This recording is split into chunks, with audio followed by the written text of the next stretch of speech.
حضرت صلی اللہ علیہ وسلم نے فرمایا، درختوں میں ایک درخت ایسا ہے کہ اس کے پتے نہیں جھڑتے، اور مسلمان کی مثال اسی درخت کی سی ہے، بتاؤ وہ کون سا درخت ہے؟ یہ سن کر لوگوں کا خیال جنگل کی طرف دوڑا۔ عبداللہ رضی اللہ تعالی عنہ نے کہا، میرے دل میں آیا کہ وہ کھجور کا درخت ہے، مگر میں اپنی کم سنی کی شرم سے نہ بولا۔ آخر صحابہ نے حضرت صلی اللہ علیہ وسلم سے پوچھا کہ وہ کون سا درخت ہے؟ آپ نے فرمایا، وہ کھجور کا درخت ہے۔ صحیح بخاری حدیث نمبر 61۔ حضرت صلی اللہ علیہ وسلم نے فرمایا، درختوں میں سے ایک درخت ایسا ہے کہ اس کے پتے نہیں جھڑتے، اور مسلمان کی بھی یہی مثال ہے، بتلاؤ وہ کون سا درخت ہے؟ یہ سن کر لوگوں کے خیالات جنگل کے درختوں میں چلے گئے۔ عبداللہ نے کہا کہ میرے دل میں آیا کہ بتلا دوں کہ وہ کھجور کا درخت ہے، لیکن وہاں بہت بزرگ موجود تھے، اس لیے مجھ کو شرم آئی۔ آخر صحابہ نے عرض کیا، یا رسول اللہ، آپ ہی بیان فرما دیجئے۔ آپ صلی اللہ علیہ وسلم نے بتلایا کہ وہ کھجور کا درخت ہے۔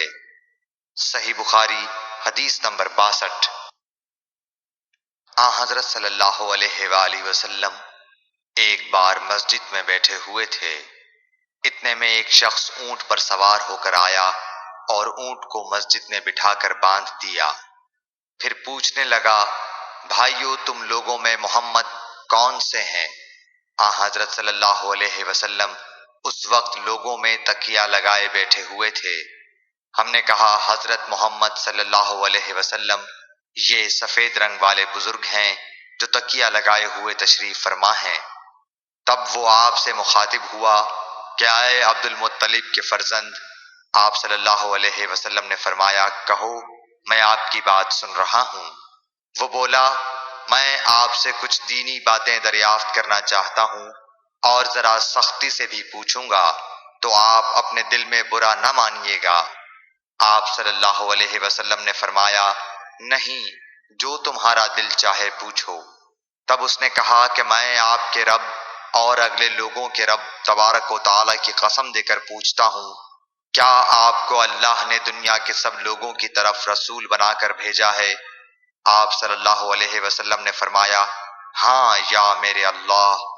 پھر اس نے کہا، میں آپ کو اللہ کی قسم دیتا ہوں، کیا اللہ نے آپ کو رات دن میں 5 نمازیں پڑھنے کا حکم فرمایا ہے؟ آپ صلی اللہ علیہ وسلم نے فرمایا، ہاں یا میرے اللہ۔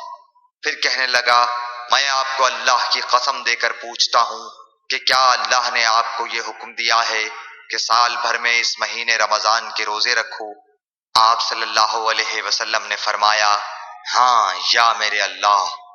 پھر کہنے لگا، میں آپ کو اللہ کی قسم دے کر پوچھتا ہوں کہ کیا اللہ نے آپ کو یہ حکم دیا ہے کہ آپ ہم میں سے جو مالدار لوگ ہیں ان سے زکوٰۃ وصول کر کے ہمارے محتاجوں میں بانٹ دیا کریں؟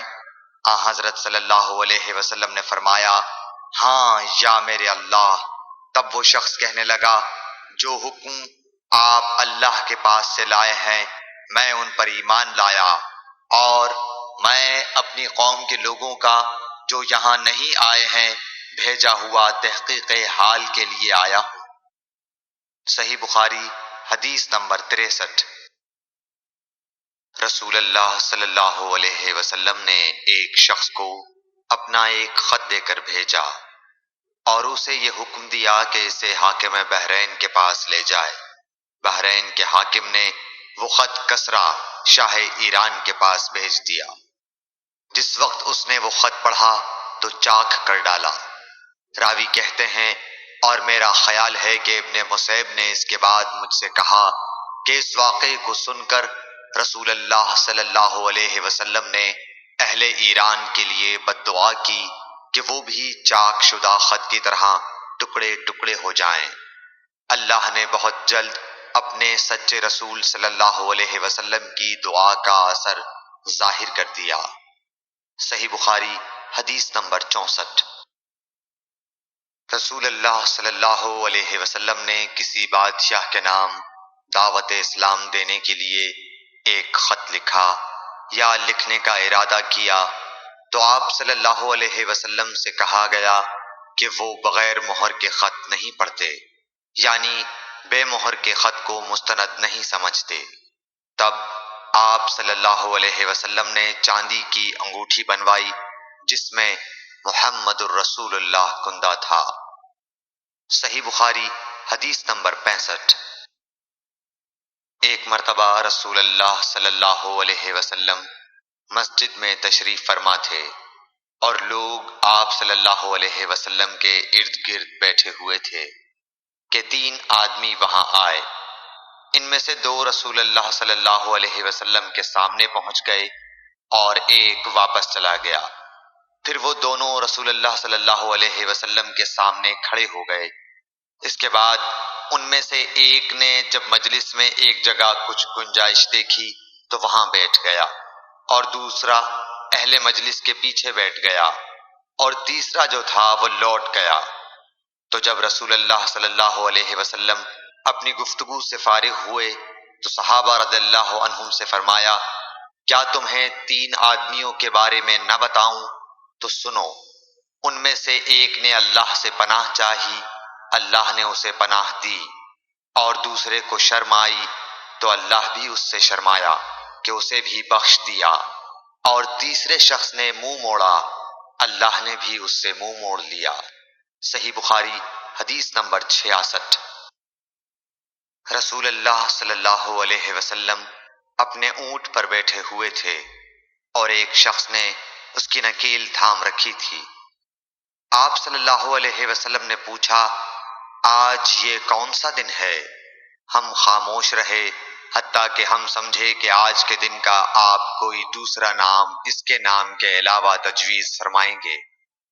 پھر آپ صلی اللہ علیہ وسلم نے فرمایا، کیا آج قربانی کا دن نہیں ہے؟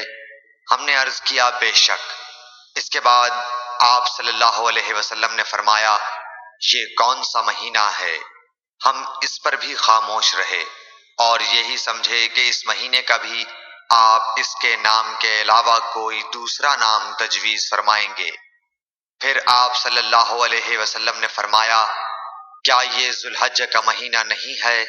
ہم نے عرض کیا، بے شک۔ آپ صلی اللہ علیہ وسلم نے فرمایا، تو یقیناً تمہاری جانیں اور تمہارے مال اور تمہاری آبرو تمہارے درمیان اسی طرح حرام ہے جس طرح آج کے دن کی حرمت تمہارے اس مہینے اور اس شہر میں ہے۔ بس جو شخص حاضر ہے اسے چاہیے کہ غائب کو یہ بات پہنچا دے، کیونکہ ایسا ممکن ہے کہ جو شخص یہاں موجود ہے وہ ایسے شخص کو یہ خبر پہنچائے جو اس سے زیادہ یاد رکھنے والا ہو۔ صحیح بخاری حدیث نمبر 67۔ رسول اللہ صلی اللہ علیہ وسلم نے ہمیں نصیحت فرمانے کے لیے کچھ دن مقرر کر دیے تھے، اس ڈر سے کہ کہیں ہم کبھی دخاطر نہ ہو جائیں۔ صحیح بخاری حدیث نمبر 68۔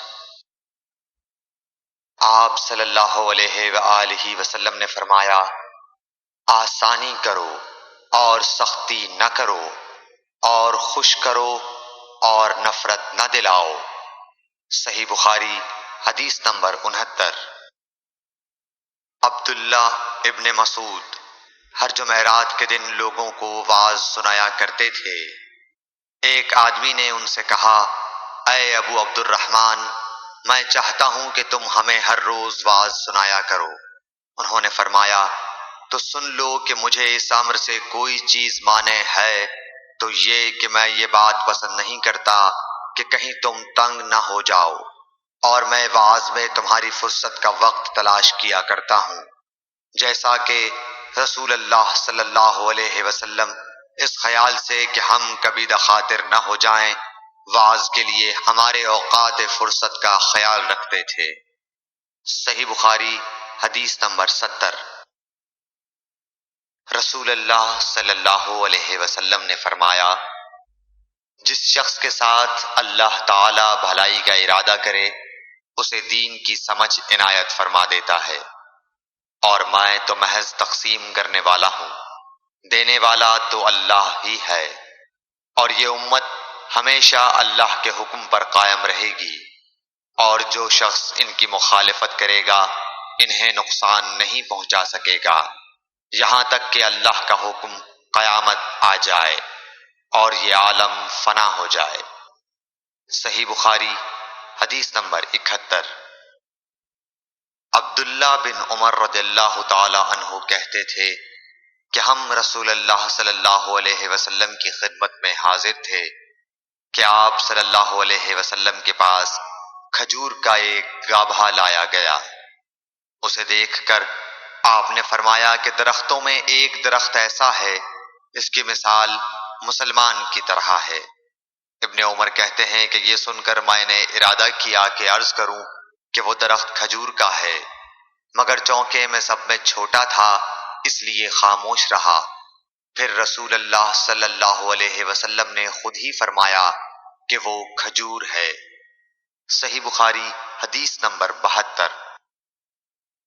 رسول اللہ صلی اللہ علیہ وسلم کا ارشاد ہے کہ حسد صرف دو باتوں میں جائز ہے، ایک تو اس شخص کے بارے میں جسے اللہ نے دولت دی ہو اور وہ اس دولت کو راہ حق میں خرچ کرنے پر بھی قدرت رکھتا ہو، اور ایک اس شخص کے بارے میں جسے اللہ نے حکمت کی دولت سے نوازا ہو اور وہ اس کے ذریعے سے فیصلہ کرتا ہو اور لوگوں کو اس حکمت کی تعلیم دیتا ہو۔ صحیح بخاری حدیث نمبر 73۔ رسول اللہ صلی اللہ علیہ وآلہ وسلم نے فرمایا، ایک دن حضرت موسیٰ علیہ السلام بنی اسرائیل کی ایک جماعت میں بیٹھے ہوئے تھے کہ اتنے میں ایک شخص آیا اور اس نے آپ سے پوچھا، کیا آپ جانتے ہیں کہ دنیا میں کوئی آپ سے بڑھ کر عالم موجود ہے؟ حضرت موسیٰ علیہ السلام نے فرمایا، نہیں۔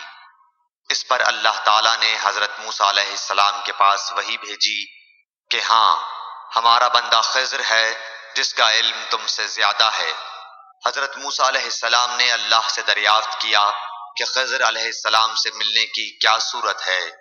اللہ تعالیٰ نے ایک مچھلی کو ان سے ملاقات کی علامت قرار دیا اور ان سے کہہ دیا کہ جب تم اس مچھلی کو گم کر دو تو واپس لوٹ جاؤ، تب خضر سے تمہاری ملاقات ہوگی۔ تب موسیٰ علیہ السلام چلے اور دریا میں مچھلی کی علامت تلاش کرتے رہے۔ اس وقت ان کے ساتھی نے کہا، جب ہم پتھر کے پاس تھے کیا آپ نے دیکھا تھا میں اس وقت مچھلی کا کہنا بھول گیا اور شیطان ہی نے مجھے اس کا ذکر بھلا دیا۔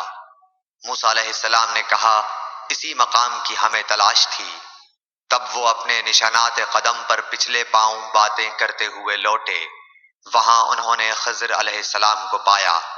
پھر ان کا وہی قصہ ہے جو اللہ نے اپنی کتاب قرآن میں بیان کیا ہے۔ صحیح بخاری حدیث نمبر 74۔ حضرت ابن عباس رضی اللہ تعالی عنہ نے فرمایا کہ ایک مرتبہ رسول اللہ صلی اللہ علیہ وآلہ وسلم نے مجھے سینے سے لگا لیا اور دعا دیتے ہوئے فرمایا کہ اے اللہ اسے علم کتاب قرآن عطا فرمائیو۔ صحیح بخاری حدیث نمبر 75۔ عبداللہ بن عباس رضی اللہ تعالی عنہ نے فرمایا کہ میں ایک مرتبہ گدھی پر سوار ہو کر چلا۔ اس زمانے میں بلوغ کے قریب تھا۔ رسول اللہ صلی اللہ علیہ وسلم منا میں نماز پڑھ رہے تھے اور آپ کے سامنے دیوار کی آڑ نہ تھی، تو میں بعض صفوں کے سامنے سے گزرا اور گدھی کو چھوڑ دیا، وہ چرنے لگی، جبکہ میں صف میں شامل ہو گیا، مگر کسی نے مجھے اس بات پر ٹوکا نہیں۔ صحیح بخاری حدیث نمبر 76۔ محمود بن ربی فرماتے ہیں کہ مجھے یاد ہے کہ ایک مرتبہ رسول اللہ صلی اللہ علیہ وسلم نے ایک ڈول سے منہ میں پانی لے کر میرے چہرے پر کلی فرمائی اور میں اس وقت 5 سال کا تھا۔ صحیح بخاری حدیث نمبر 77۔ حضور اکرم صلی اللہ علیہ وآلہ وسلم نے فرمایا کہ ایک بار حضرت موسیٰ علیہ السلام بنی اسرائیل کی ایک جماعت میں تھے کہ اتنے میں ایک شخص آیا اور کہنے لگا کیا آپ جانتے ہیں کہ دنیا میں آپ سے بھی بڑھ کر کوئی عالم موجود ہے؟ حضرت موسیٰ علیہ السلام نے فرمایا کہ نہیں۔ تب اللہ تعالیٰ نے حضرت موسیٰ علیہ السلام پر وحی نازل کی کہ ہاں، ہمارا بندہ خضر علم میں تم سے بڑھ کر ہے۔ تو حضرت موسیٰ علیہ السلام نے ان سے ملنے کی راہ دریافت کی۔ اس وقت اللہ تعالیٰ نے ان سے ملاقات کے لیے مچھلی کو نشانی قرار دیا اور ان سے کہہ دیا کہ جب تم مچھلی کو نہ پاؤ تو لوٹ جانا، تم خضر سے ملاقات کر لوگے۔ حضرت موسیٰ علیہ السلام دریا میں مچھلی کے نشان کا انتظار کرتے رہے۔ تب ان کے خادم نے ان سے کہا، کیا آپ نے دیکھا تھا کہ جب ہم پتھر کے پاس تھے تو میں وہاں مچھلی بھول گیا اور مجھے شیطان ہی نے غافل کر دیا؟ حضرت موسیٰ علیہ السلام نے کہا کہ ہم اسی مقام کے تو متلاشی تھے۔ تب وہ اپنے قدموں کے نشانوں پر باتیں کرتے ہوئے واپس لوٹے۔ وہاں خضر علیہ السلام کو انہوں نے پایا۔ پھر ان کا قصہ وہی ہے جو اللہ تعالیٰ نے اپنی کتاب میں بیان فرمایا ہے۔ صحیح بخاری حدیث نمبر 78۔